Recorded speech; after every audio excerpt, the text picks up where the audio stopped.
আসসালামু আলাইকুম everyone, welcome back to my channel. আজকে শেয়ার করব খুবই অল্প উপকরণ দিয়ে ডাবের পুডিং রেসিপি।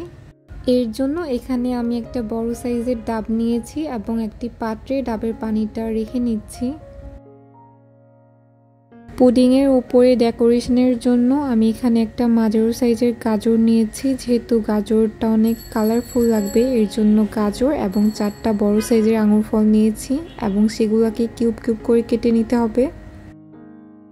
এখানে আঙুর ফলটা আমি 2 রকমভাবে কেটে নিয়েছি। আপনারা চাইলে কিন্তু আপনাদের মন মতো ডিজাইন করে নিতে পারেন। অন্যদিকে আগে থেকে কেটে রাখা ডাবের পানিটা আমি একটা ফ্রাইং প্যানে নিয়ে নিচ্ছি। পুডিংটা জমানোর জন্য এখানে আমি 2 টেবিল চামচ পরিমাণ আগার আগার পাউডার ইউজ করছি। তো আপনারা চাইলে কিন্তু জেলাটিনটাও ইউজ করতে পারেন।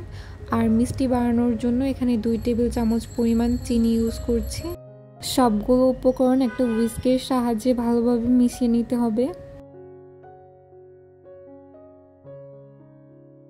ভালোভাবে মিশিয়ে নেওয়ার পর সরাসরি প্যানটাকে চুলোর মধ্যে রেখে যতক্ষণ না পর্যন্ত এভাবে বলক উঠবে ততক্ষণ পর্যন্ত জাল দিয়ে নিতে হবে। একটা পর্যায়ে যখন এরকমভাবে বলক উঠতে থাকবে তো আমি হুইস্কের সাহায্যে আরও 2 মিনিট রান্না করে দেন এটাকে চুলোর থেকে নামিয়ে নিব। আগে থেকে কেটে রাখা আঙুর ফল এবং গাজরগুলো আমি ডাবের মাঝখানে এবং উপরে ছড়িয়ে নিচ্ছি এবং একটা চামচের সাহায্যে আঙুর ফলগুলো এবং গাজরগুলোকে ভালোভাবে নেড়ে নেব। এই অবস্থায় পুডিংটাকে 2 ঘন্টার জন্য ফ্রিজে রাখতে হবে।